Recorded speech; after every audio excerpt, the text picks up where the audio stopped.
Donc, ce que vous devez comprendre, c'est dans cette analyse de données, dans l'analyse de données, il y a aussi l'analyse prédictive.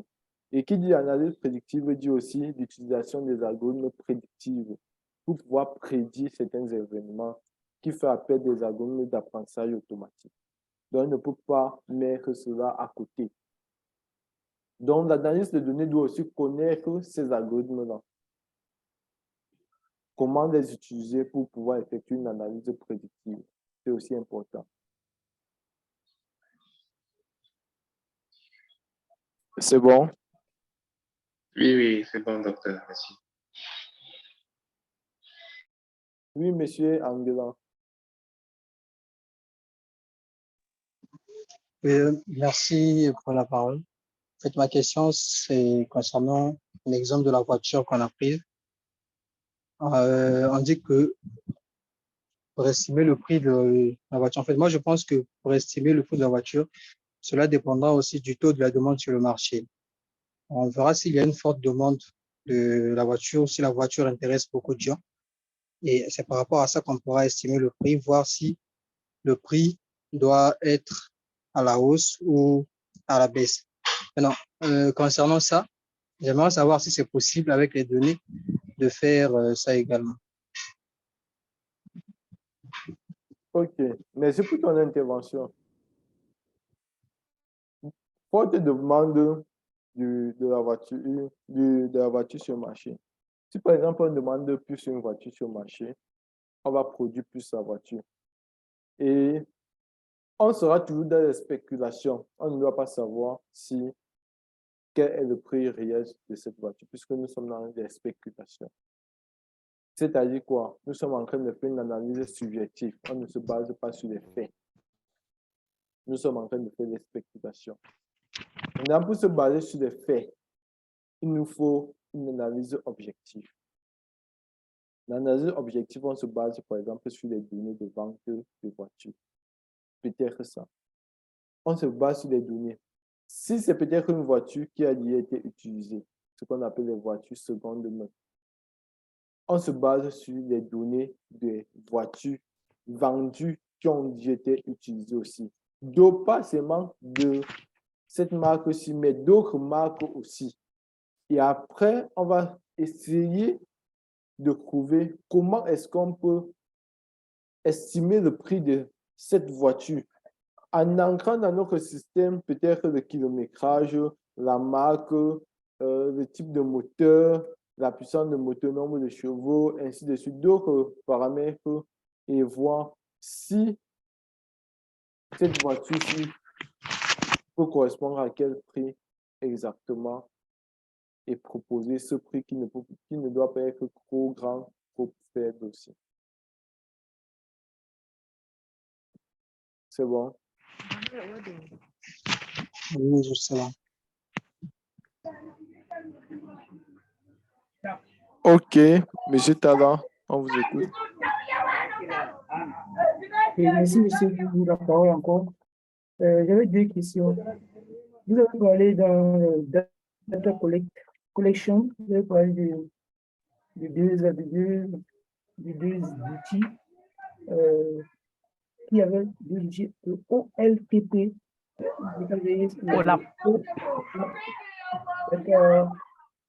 Data Warehouse, et qu'entre les deux outils, il y avait l'expansion, la transformation.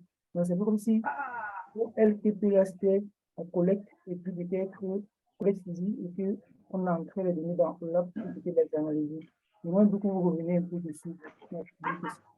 Et pour ma deuxième question, j'avais une préoccupation par rapport à le dernier point de la validation de la donnée là, dans le data engineering et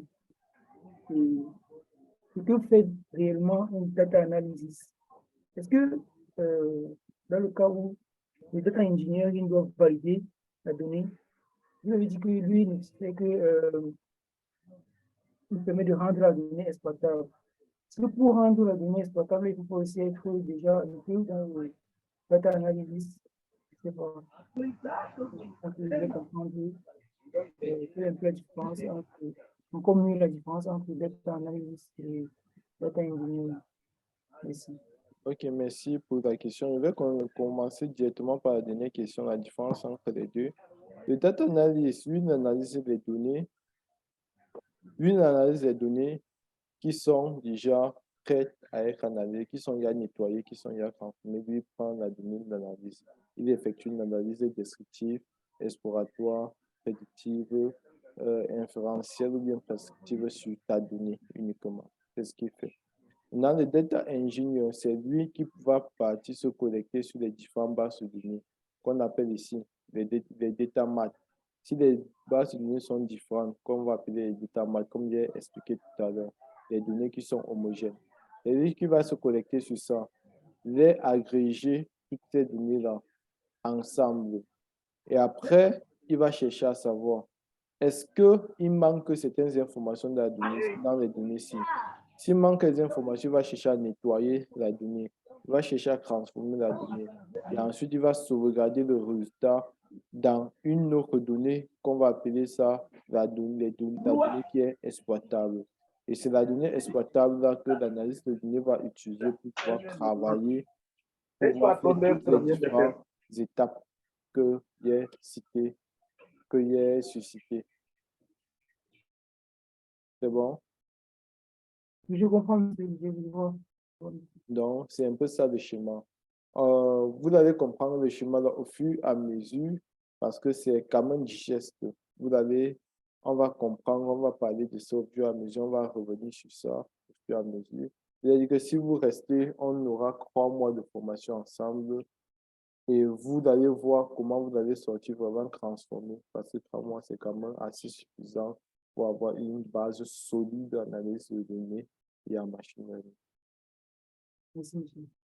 Merci. Autre question?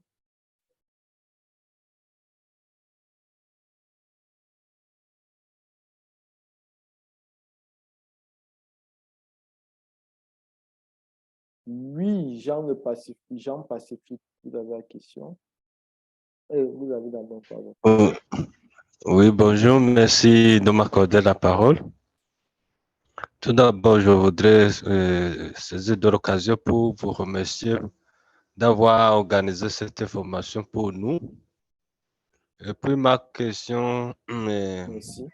est en rapport avec l'autre intervenant, celui qui vient d'intervenir. Oui, Maintenant, pardon. maintenant entre le traitement des données et l'analyse des données, quelle est l'étape où on doit fournir ou porter beaucoup d'attention pour pouvoir dégager de bons résultats? Merci. OK, merci, monsieur Jean Pacifique, pour la question. Traitement de données, analyse de données. Entre les deux points, quel est le point où on doit prêter beaucoup d'attention? Moi, je dirais d'abord que le traitement de données, c'est généralement un peu similaire à l'analyse de données. Traitement de données englobe l'analyse de données dans le but où, dans le traitement de données, on parle plus de tout type de données. On va parler de tout type de données ici, que ce soit les données, images, vidéos et autres. L'analyse de données, vous allez voir dans plusieurs documents, on va parler plus des données qui sont structurées, plus, il y a bien dit plus. On, on peut parler d'autres types de données, mais plus les données qui sont structurées. Maintenant, dans le processus de traitement de données, d'analyse de données, on doit être attentif sur toutes les différentes étapes du processus. Il n'y a pas un point parmi les deux où on peut vous dire que non, ce point n'est pas important, l'autre point est important. Non, tous les points sont importants. Si vous omettez un point, vous avez raté votre traitement de données ou bien votre analyse de données.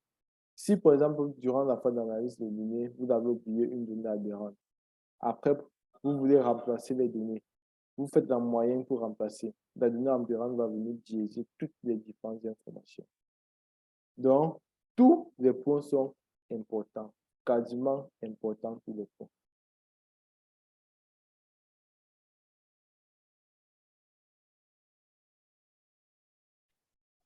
Est-ce qu'il a D'accord, répondu à merci, votre c'est bien question? compris. D'accord. C'est bon. Est-ce que tout le monde... C'est bon? Encore d'autres questions? Bien, on peut continuer. Il y a une question dans le chat.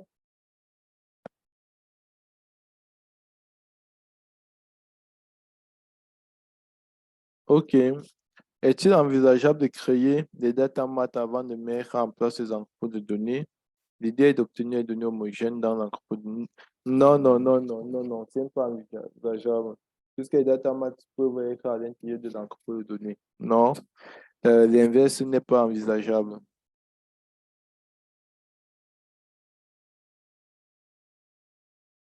Bon, monsieur Guédo, oui, vous avez la parole. Guédo, pardon. Merci. Donc, à l'issue de cette formation, on devient data analyst ou data engineer. Merci. À l'issue de cette formation, vous devenez data analyst et non data ingénieur, data analyst plutôt. Et vous aurez les compétences pour être data scientist parce que data scientist englobe tout, que ce soit data ingénieur, data analyst, machine learning, vous devenez data scientist. On peut dire, pour aller plus loin, vous pouvez être data scientist à l'issue de cette formation. D'accord. Puisqu'on va voir tout le process d'ingénierie de la donnée, on va voir le process aussi d'analyse de la donnée machine learning. D'accord. Merci, Doc.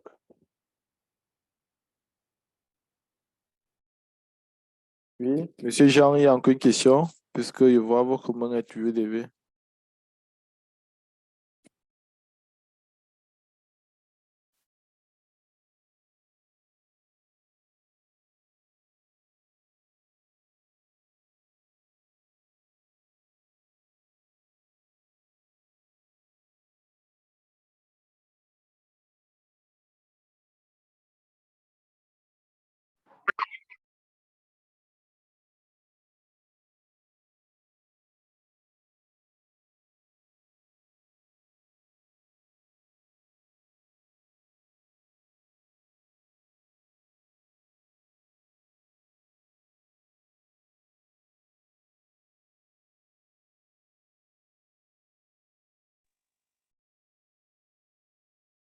On va passer à la dernière phase, au dernier point de cette journée. Il nous reste 30 minutes, on va passer au dernier point directement, où on va parler de l'apprentissage automatique et on va essayer de simplifier l'apprentissage automatique pour que tout le monde puisse sortir de la journée d'aujourd'hui et de comprendre réellement et de pouvoir discuter de l'apprentissage automatique aussi. Tout le monde ici, nous avons déjà eu à partir sur YouTube, à partir sur Google. On suit dans l'information, on suit le process des véhicules connectés, des véhicules intelligents. Nous connaissons Amazon et dans Amazon, il y a des systèmes de recommandation des produits. Il y a des systèmes de reconnaissance vocale. Quand on parle, ça fait la transcription automatique. Bref, de nos jours, il y a d'énormes quantités d'applications qui existent. Vraiment énormes, une pléthore. Et toutes ces applications-là, si on se pose souvent des questions, on va se poser des questions. Si vous vous posez des questions comme moi, je suis curieux, la question c'est comment ces applications-là fonctionnent. Comment ces applications-là fonctionnent. Et la réponse est simple. Ces applications-là fonctionnent grâce au machine learning, grâce à l'apprentissage automatique, grâce à l'intelligence artificielle. Donc, on va essayer de répondre à la question, qu'est-ce que l'apprentissage automatique? Qu'est-ce que le machine learning? Qu'est-ce que l'intelligence artificielle?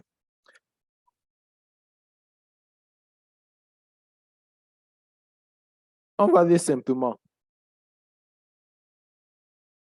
La programmation.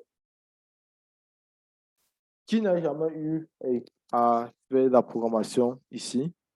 La personne lève juste sa main.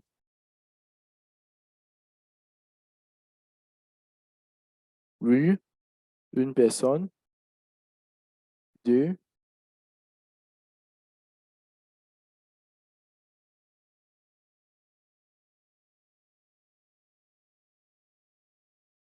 Donc, 2 personnes n'ont jamais eu à faire la programmation. Merci. Vous pouvez baisser vos mains. La programmation, c'est quoi? Je vais vous expliquer la programmation simplement. Il n'y a rien de compliqué de tout ça. Suivez-moi. Suivez-moi simplement. Dans la programmation, on écrit ce qu'on va appeler un programme. Un programme, c'est quoi? C'est un ensemble d'instructions. Une instruction, c'est quoi? C'est peut-être moi, je vous dis, puis il y a aussi Mathias, oui. Donc, vous êtes à 3, ok, merci. Peut-être moi, je vous dis, je vais écrire un programme et on sera d'accord.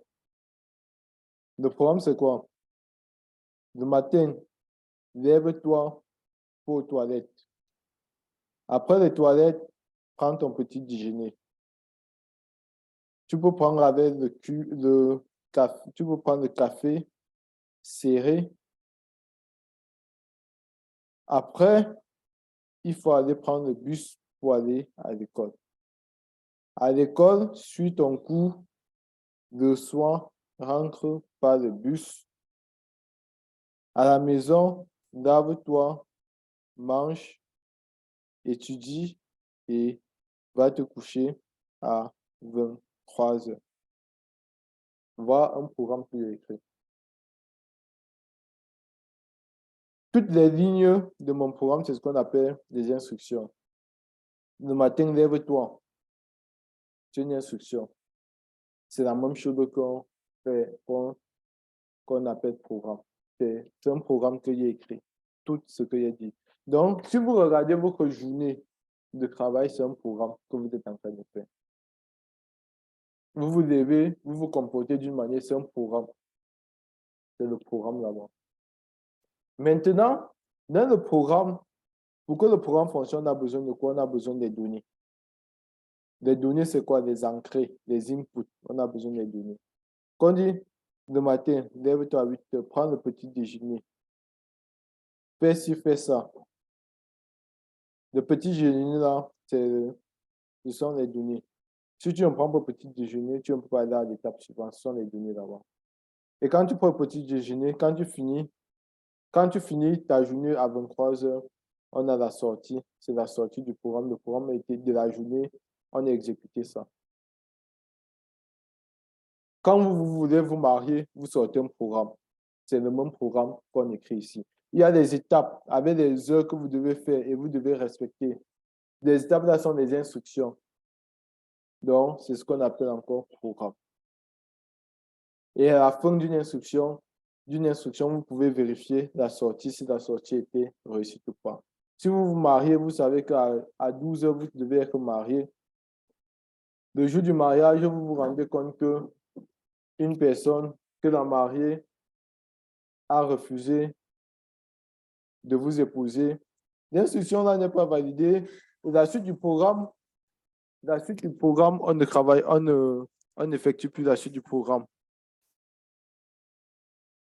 On n'effectue plus la suite du programme. Donc, c'est un peu ça. C'est la même chose avec la programmation. Si l'explication est bonne, vous ne levez pas la main. Si vous voulez encore d'autres choses, vous levez la main.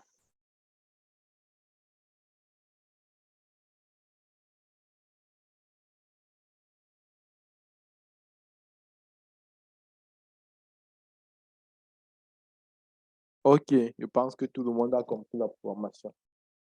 Ok, Tala n'a toujours pas compris la programmation. Non, je voulais dire qu'en fait, que ça veut dire que j'ai fait un programme.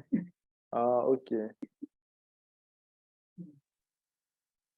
Maintenant, dans l'apprentissage automatique, qui est ce que nous allons voir tout à l'heure, vous voyez comment c'est inversé.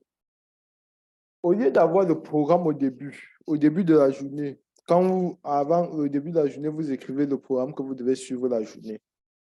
Vous cherchez à respecter. Dans le machine learning, dans l'apprentissage automatique, non, vous n'avez pas le début, vous n'avez pas le programme. Vous avez quoi? Vous avez les sorties, vous avez les objectifs. Vous dites quoi? Vous connaissez ce que vous devez atteindre. Donc, vous dites, à 10 heures, je dois prendre mon petit déjeuner avec le pain choco de telle boulangerie et avec ça et manger ici. Ça, c'est un objectif. Ça, c'est un objectif. Vous ne connaissez pas comment vous allez faire pour atteindre l'objectif là.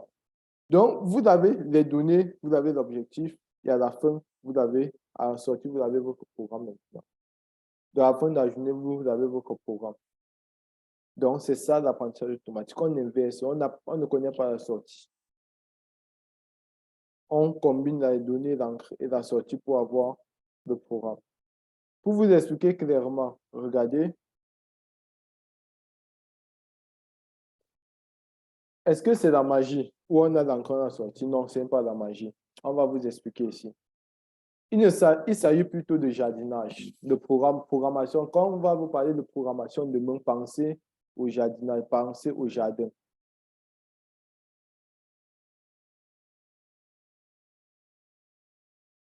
Pensez au jardin. Vous avez ici les semences, c'est l'algorithme. Quand vous avez votre jardin ou bien votre champ, les semences, c'est l'algorithme que vous écrivez. Les nutriments sont les données. Les nutriments sont les données. Le jardinier, c'est vous. La plante qui pousse, c'est le programme. C'est simple. Donc, à la fin, vous avez votre programme, qui est la plante. Les plantes qui sont en train de pousser sont les programmes. Ça, c'est le machine learning. C'est comme le jardin. C'est comme un jardinier. Le jardinier, c'est vous parce que vous devez superviser. Vous devez vérifier à chaque étape que tout pousse normalement. Les nutriments, ce sont les données. Vous avez besoin de quoi? Que tout pousse normalement, vous avez besoin des données. Et ça, ce sont les nutriments. Les semences, c'est l'algorithme. Au début, ce que vous plantez, c'est une semence. Ce que vous plantez, c'est l'algorithme. Le schéma que vous avez en tête pour que tout puisse fonctionner, c'est l'algorithme. Et à la fin, vous avez vos plantes qui est le programme. C'est bon pour tout le monde. C'est bon à Monsieur Noir.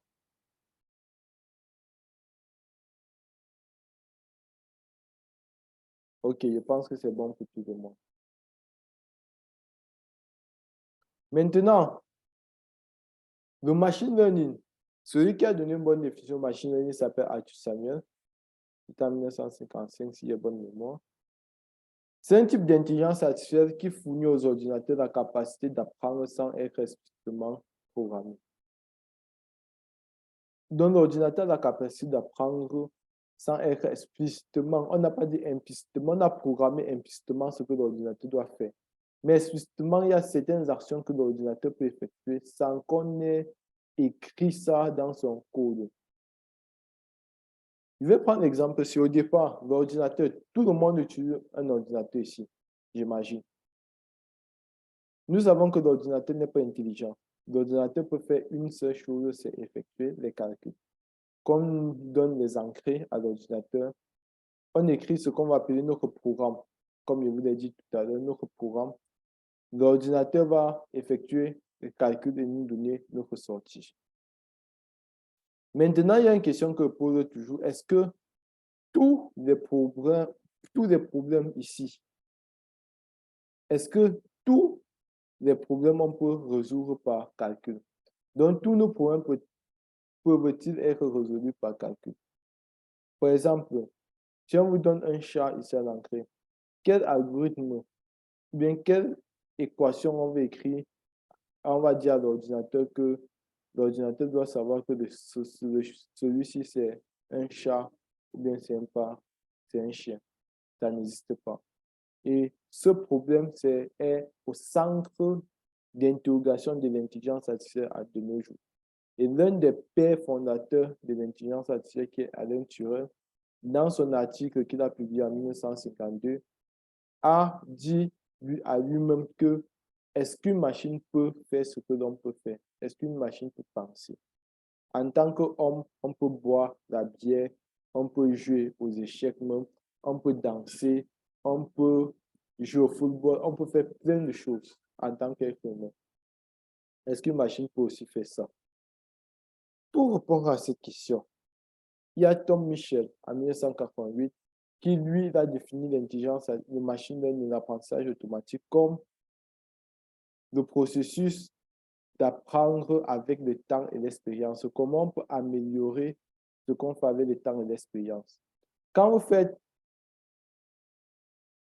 vous voulez appliquer pour un job, on vous demande toujours votre expérience. Quelle est votre expérience? Parce que lorsque vous travaillez sur une même chose plusieurs fois, vous avez une expérience, ça veut dire que vous avez une bonne vision de la même chose que vous faites plusieurs fois.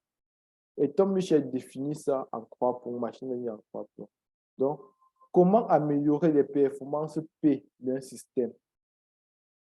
À effectuer une expérience E sur une tâche T.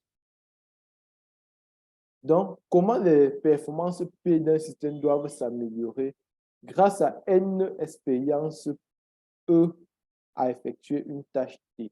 C'est-à-dire que si vous faites une même chose plusieurs fois, vous allez améliorer votre expérience.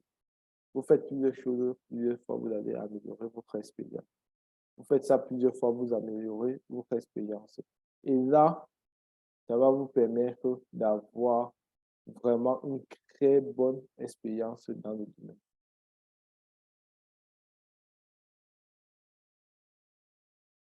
En machine learning, on va parler ici de... En machine learning, il y a ce qu'on va appeler les algorithmes d'apprentissage. Parmi les algorithmes d'apprentissage, il y a ce qu'on va appeler les algorithmes supervisés. Je vais expliquer tout à l'heure. Les algorithmes non supervisés, les algorithmes par renforcement. Je vais expliquer ça basiquement tout à l'heure. Quand il dit algorithme supervisé, ça veut dire quoi? Ça veut dire quoi? L'apprentissage supervisé, ça veut dire quoi? On supervise le processus d'apprentissage, c'est-à-dire, vous envoyez un enfant au tableau et vous le suivez pour traiter un exercice. Et vous le suivez. S'il fait des erreurs, vous l'aidez à corriger l'erreur jusqu'à la fin, il réussit à faire l'exercice de lui-même. C'est ce qu'on appelle superviser. Non supervisé, vous envoyez un enfant au tableau et vous ne cherchez pas à savoir ce qu'il faut au tableau. Donc, vous ne connaissez même pas ce qu'il faut. Si vous ratez l'exercice, si vous trouvez, vous ne connaissez pas puisque vous ne supervisez pas l'exercice. Et par renforcement, c'est-à-dire quoi? Vous envoyez un enfant au tableau sans vous mettre l'exercice au tableau. Et vous demandez à l'enfant de créer ton exercice et tu résous ton exercice toi-même. J'essaie que je me fais comprendre. Je sais qu'il y a beaucoup de termes nouveaux, mais c'est quand même des bons termes. Apprentissage par superviser ici. Vous avez votre appartement, vous voulez louer votre appartement. Et la location, vous voulez baser la location sur ce qu'on va appeler une fonction, c'est f de x égale à x ici. C'est-à-dire quoi? Vous voulez louer l'appartement et vous dites que, OK, l'appartement que vous louez, le prix va dépendre de la superficie. On dit, OK. L'entrée du système, c'est quoi la superficie de l'appartement? Or, vous avez dit que le prix ici, f de x, le prix ici qui est f de x, c'est encore égal à x.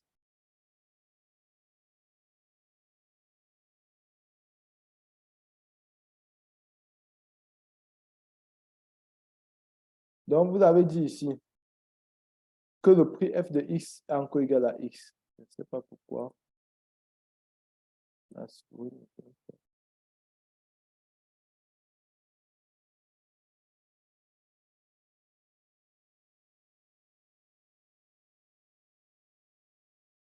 Le prix f de x est encore égal à x. Maintenant, on effectue les calculs, on se rend compte que l'appartement que vous voulez louer va coûter 100 francs. Bon, on vérifie. Comment est-ce qu'on voulait vendre l'appartement à 300 000 francs? Mais après calcul, on voit que c'est 100 francs. On va mesurer alors l'erreur de notre algorithme. Et l'erreur, ça va nous donner 299 900. Et on va voir que non, l'erreur est trop importante. Et ce qu'on va faire, c'est on va chercher à minimiser notre fonction qu'on a définie ici. Et notre fonction qu'on a définie, c'était f de x égale à x. On cherche maintenant à changer la fonction là, qu'on appelle encore le modèle d'apprentissage automatique. On cherche à changer ça pouvoir créer quelque chose, pour pouvoir avoir un nouveau modèle et tester encore. Ceci dit, dans l'apprentissage supervisé, on va superviser tout le processus d'apprentissage jusqu'à obtenir une erreur qui est très faible. Là, on va dire que, OK, on a supervisé. L'enfant connaît, il a bien traité l'exercice, ça veut dire que, OK, ça va, c'est bon pour nous. Et toute la phase, c'est ce qu'on appelle encore la phase d'apprentissage. On apprend à notre machine à pouvoir reconnaître et à pouvoir calculer et estimer très bien le prix d'un appartement. Et en apprentissage supervisé, on a deux applications. On a ce qu'on va appeler ici, on a la classification et la régression. En termes simples, la classification, c'est lorsqu'on cherche à travailler avec les données qui sont discrètes, c'est-à-dire les données sont oui ou non, vrai ou faux, tout ça sur la classification. Les données sont finies. Et la régression, c'est lorsqu'on va chercher à prédire et à travailler avec les données infinies. On va chercher à prédire, à faire des prédictions. C'est ça qu'on va appeler la régression. On va voir ça vraiment, on va voir ça en profondeur vraiment plus tard pour pouvoir mieux expliquer ça. Maintenant, dans l'apprentissage supervisé, il y a autre chose. Dans l'apprentissage supervisé d'abord, toutes les données que nous avons portent une étiquette. C'est-à-dire, si on travaille avec les données des animaux, on va mettre l'étiquette sur tous les animaux. On va dire que ça, c'est le chien, ça, c'est le chat, ça, c'est le chien, ça, c'est le chat. Donc, toutes les données sont étiquetées dans l'apprentissage supervisé. Par contre, dans l'apprentissage non supervisé, nos données ne portent pas d'étiquette. Comme les données ne portent pas d'étiquette, c'est comme si, comme je vous l'ai dit, comme je vous l'ai dit, on a mis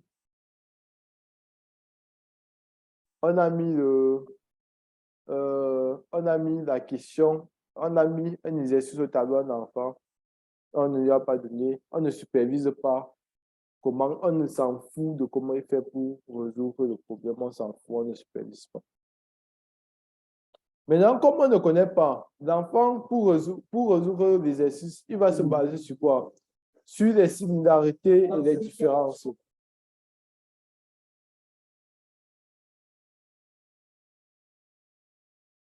On va se baser sur les similarités et les différences. C'est-à-dire, comme il a l'exercice au tableau, il va se poser la question, est-ce qu'il y a eu à résoudre est-ce qu'il y a une similarité entre l'exercice que je résous et l'autre exercice passé qu'il y a eu à résoudre? Est-ce qu'il y a une similarité?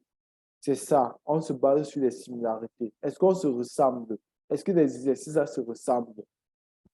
Donc, c'est ça. Par exemple, si on a deux groupes ici de personnes, deux groupes, on peut classer nos données ici en deux groupes. Allô? Allô? Vous m'écoutez? Oui, docteur, on vous suit. Vous voyez mon... Ah, ok, ça va. On est là, monsieur, on est là. Oui, vous voyez toujours ma présentation. Oui, Oui, Oui, monsieur, oui, oui. on voit. d'accord, merci. Donc, on veut classer ces individus entre deux groupes ici. Qu'est-ce qu'on va faire? On va dire, OK, les deux individus, il y a une similarité entre eux. On regarde les formes, c'est-à-dire qu'il y a une similarité entre eux. Donc, on va se baser sur cette similarité pour pouvoir les classer entre deux groupes, entre le groupe A et le groupe B. Et l'un des algorithmes les plus populaires en apprentissage non supervisé, c'est ce qu'on appelle l'algorithme des cas moyens, des cas mi. On va revenir sur tout ça plus tard, vraiment plus tard, lorsqu'on va vraiment travailler sur la phase pratique pour pouvoir mieux expliquer chacun de ces algorithmes pas à pas, étape par étape, pour que vous puissiez comprendre ce qui se passe à l'intérieur même de l'algorithme. Parce que vous savez, plusieurs personnes utilisent ces vents sans comprendre la face cachée. La face cachée, ce qui est à l'intérieur. Et en comprenant ce qui est à l'intérieur, ce sera plus facile pour vous d'expliquer les différents processus. Maintenant, il y a l'apprentissage par renforcement. Je résume ce que j'ai dit tout à l'heure. Apprentissage supervisé. Vous gardez à l'esprit. On vous pose une question, on vous donne la réponse à la question. Ça, c'est supervisé. Apprentissage non supervisé, on vous pose une question, on ne vous donne pas la réponse. Apprentissage par renforcement, vous n'avez pas de questions, vous n'avez pas de réponse. C'est à vous de vous poser vous-même vos questions et vos réponses et de prouver vos réponses.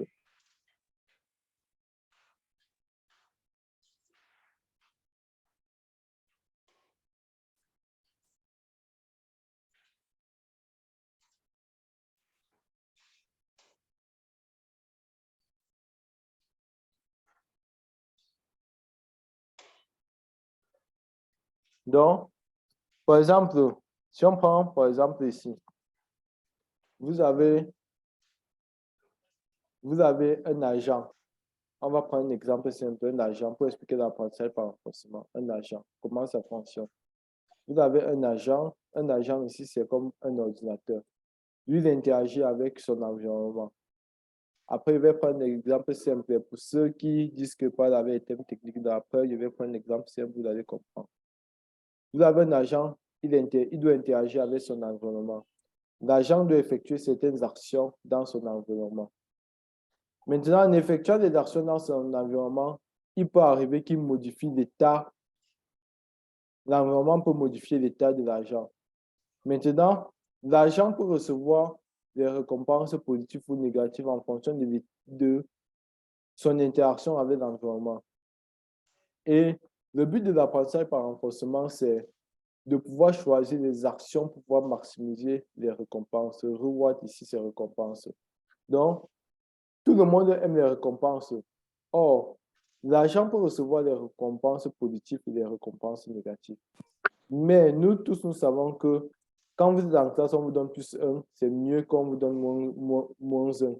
Donc, c'est mieux d'avoir des récompenses positives que d'avoir des récompenses négatives. C'est la même chose ici. Pour vous expliquer en termes simples, l'agent ici,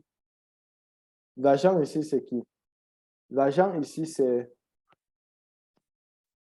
L'agent ici, si on prend l'exemple d'une voiture, l'agent, c'est une voiture. L'environnement, c'est la route. L'environnement, c'est la route. L'agent veut interagir avec l'environnement qui est la route. Nous sommes d'accord? La voiture veut interagir avec l'environnement qui est la route. La voiture peut effectuer quelle action sur la route? La voiture peut accélérer. La voiture peut aller en avant, la voiture peut aller en arrière. La voiture peut tourner à droite, la voiture peut tourner à gauche. Maintenant, comme la voiture est en train de rouler sur la route, à un moment donné, il peut avoir les deux dents sur la route. La voiture est en train d'accélérer. La voiture, on ne connaît pas qui est deux dents. Il accélère, il tombe sur un deux dents. Ça lui crée ce qu'on va appeler une récompense négative. Parce qu'il n'a pas freiné avant de sauter sur deux, avant de traverser deux dents. Maintenant, comme il a reçu une récompense négative, il va dire que, ah bon, ça veut dire qu'à ce niveau-ci, s'il accélère encore, il va encore recevoir une récompense négative. Donc, l'agent va comprendre que, OK, maintenant, la voiture va comprendre que, OK, maintenant, s'il arrive à ce niveau-ci, il doit ralentir pour ne plus recevoir une récompense négative. S'il ralentit, il va recevoir une récompense positive maintenant. Maintenant, si à un certain niveau, la voiture roule, mais la voiture tourne à gauche au lieu de tourner à droite, en tournant à gauche, la voiture part plutôt au champ. La voiture tombe d'un ravin. Il va savoir que, OK, il y a un ravin ici. Ça veut dire qu'au niveau d'ici, je dois plutôt tourner à droite au lieu de tourner à gauche pour recevoir ma récompense positive. Et c'est comme ça que l'apprentissage par renforcement fonctionne. Vous n'avez pas de données ou bien vous avez très peu de données. Maintenant, c'est à vous de poser vos propres questions et de répondre vous-même à vos propres questions. En résumé, c'est ça.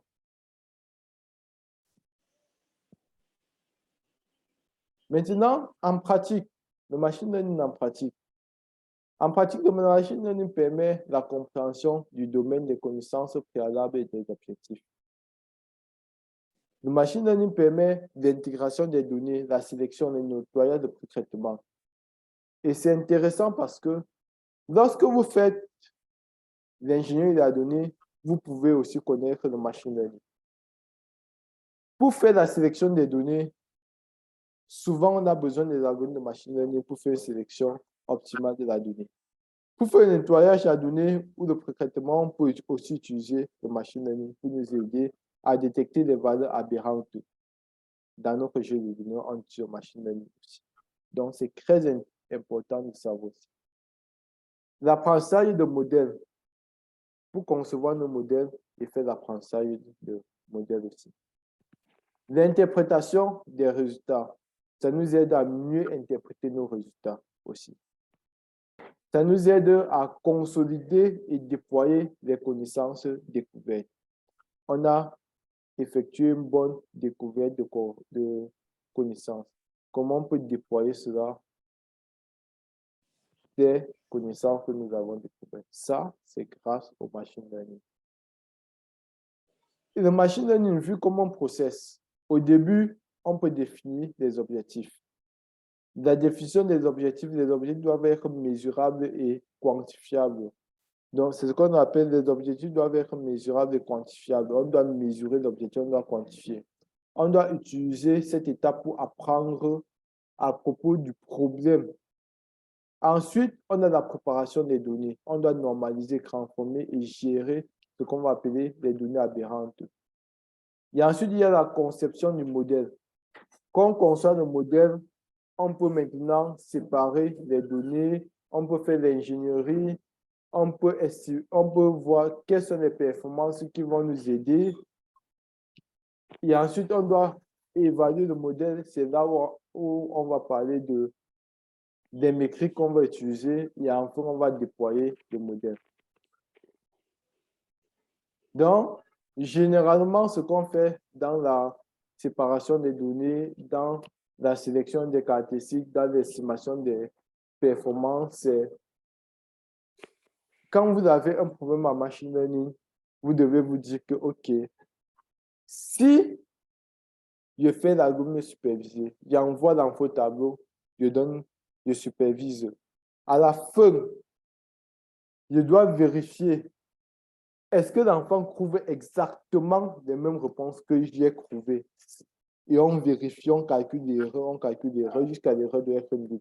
Maintenant, quel outil dans machine learning va nous aider à calculer ces erreurs-là, qu'on va encore appeler l'évaluation pour évaluer si notre modèle est bon ou bien si notre modèle est mauvais. Et c'est très important.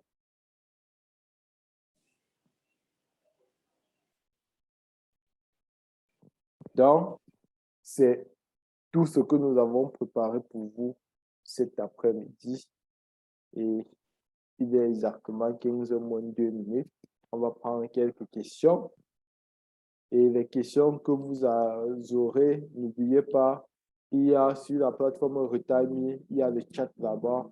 Vous pouvez poser vos questions là-bas à n'importe quel moment. Vous aurez toujours une personne pour vous répondre. Donc, n'hésitez pas.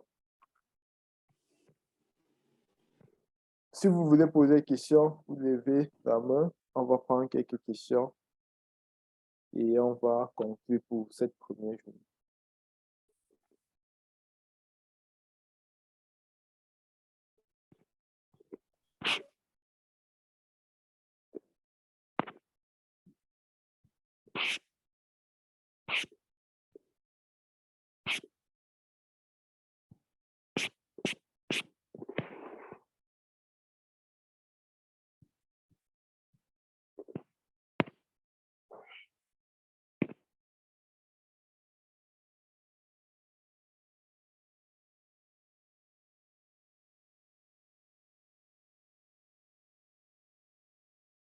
Oui, monsieur Tala, vous avez la parole.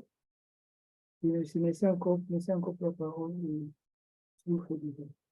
Si je veux revenir un peu sur le renforcement de l'apprentissage par renforcement, là, c'est un peu ça qui rejoint la pensée de Francis Péton, qui est l'apprentissage avec le temps et avec l'expérience.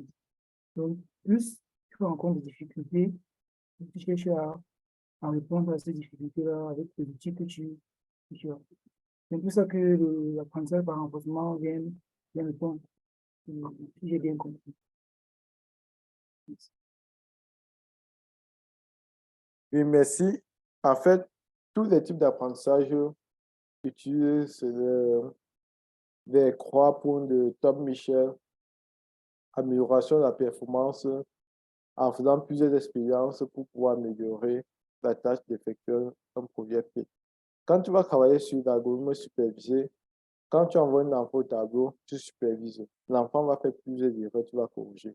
Plusieurs erreurs, tu corriges. Plusieurs erreurs. Et l'enfant va chercher d'apprendre en faisant le même problème plusieurs fois et améliorer ses performances. Non supervisé, c'est la même chose. Et par renforcement, c'est la même chose. C'est pour ça qu'on a donné, Tom Michel a donné cette bonne définition pour pouvoir vraiment résumer l'apprentissage automatique. Ok, merci. Merci beaucoup.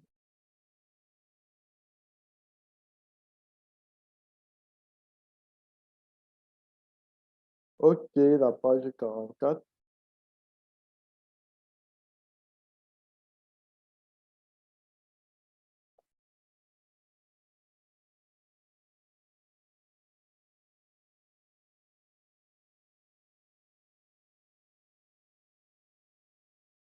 OK, cette page-ci.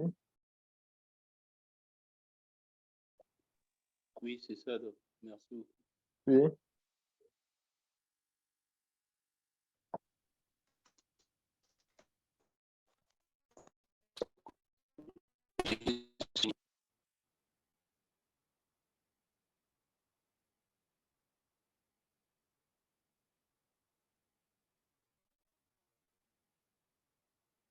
OK.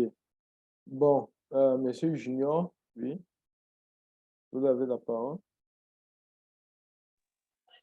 Oui, donc, euh, il fallait parler de la jeunesse de tout ça. Et c'est quelque chose, il y a quelque chose qui m'a un peu intrigué parce que le machine learning et data science et tout ça, on a comme l'impression que c'est la nouvelle hype et c'est quelque chose qui date de quelques années. Mais je m'interroge quand même, lorsque je regarde les personnages jouables dans les jeux vidéo, la manière avec laquelle ils ont cette capacité, par exemple, de réagir en fonction de celui qui est aux manettes. Je me demande, est-ce que des jeux anciens, par exemple, les jeux de combat qu'on avait dans les années 94 et 95, là, est-ce qu'ils utilisaient déjà tous ces algorithmes qui sont venus avec le machine learning? Et en fait, c'est un peu ça ma question. Les jeux vidéo d'avant, est-ce qu'ils utilisaient déjà les algorithmes de l'intelligence artificielle, machine learning, tout ce qu'on apprend en fait aujourd'hui?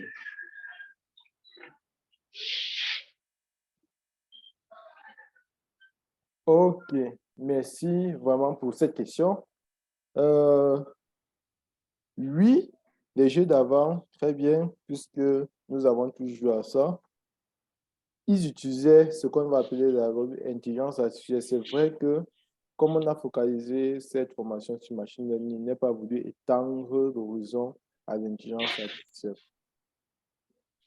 L'intelligence artificielle vient vraiment avant, englobe le machine learning, l'apprentissage automatique et l'apprentissage profond.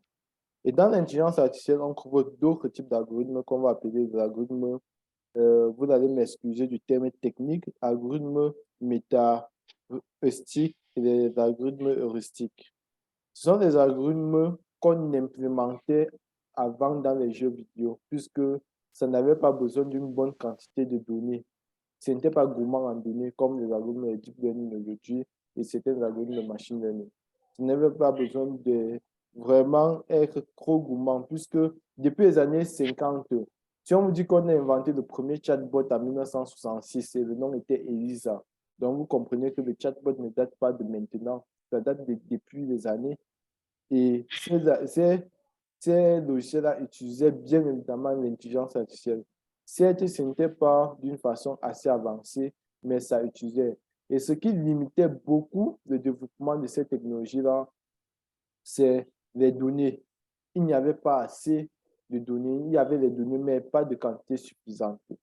Et Dès 2011, lorsque le Big Data a vraiment créé un boom dans un boom, il y a eu avec l'explosion des médias sociaux, avec l'explosion des technologies comme l'Internet des objets, le cloud computing, il y a eu vraiment une montée en puissance d'une capacité de données. Et là, on a les données, on a la ressource pour alimenter les algorithmes de machine learning, les algorithmes de deep learning. Raison pour laquelle vous voyez ces dernières décennies, on parle énormément de ces différentes technologies-là parce qu'il y a maintenant l'essence pour nourrir ces algorithmes-là qui est des données. Avant, nous n'avons pas assez de données. Tout, on écrivait sur papier. Quand vous regardez les archives, c'était sur papier, c'était dactylographié, qui n'avait pas une mémoire. Mais aujourd'hui, tout est digitalisé, tout et tout. Donc, on a des sens pour nourrir ces algorithmes. Ces algorithmes qui datent depuis les années 40, depuis les années 50, on a maintenant des sens pour nourrir ces algorithmes-là pour qu'ils puissent fonctionner vraiment en pleine puissance. Donc, c'est un peu ça. Merci. Merci, merci.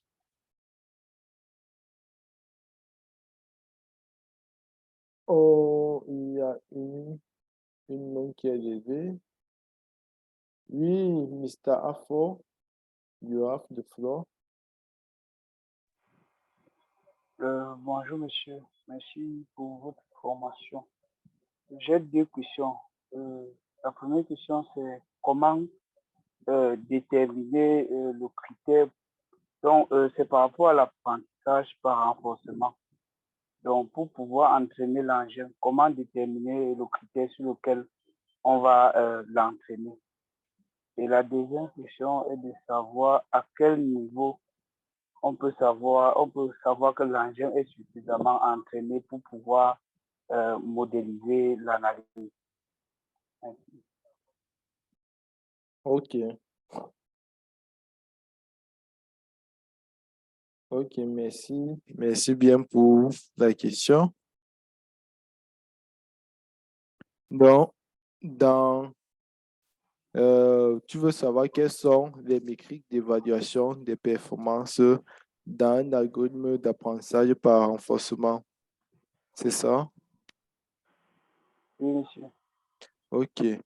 Il faut savoir que dans un algorithme d'apprentissage par renforcement où on a une fonction, on veut déterminer, on veut apprendre notre agent à pouvoir apprendre d'un environnement.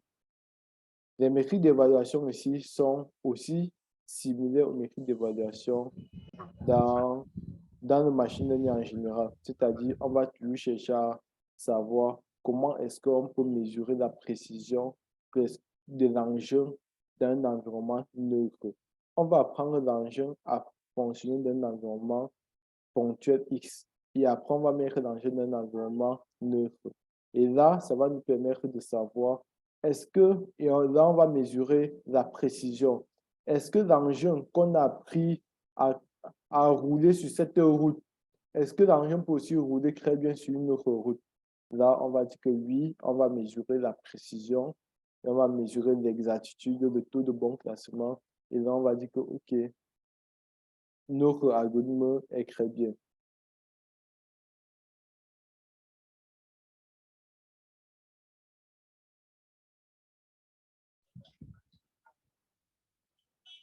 Je ne sais pas si j'ai répondu à la question.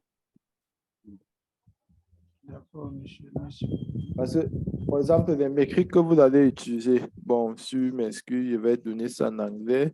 Il y a ce qu'on va appeler dispersion across time. Il y a le short-term risk across time. Il y a le long-term risk across time. Il y a le dispersion across run. Donc, il y a plusieurs métriques qu'on peut utiliser pour pouvoir évaluer les algorithmes d'apprentissage par renforcement. On va voir pendant le cours comment on peut aborder pour atteindre ces différentes métriques.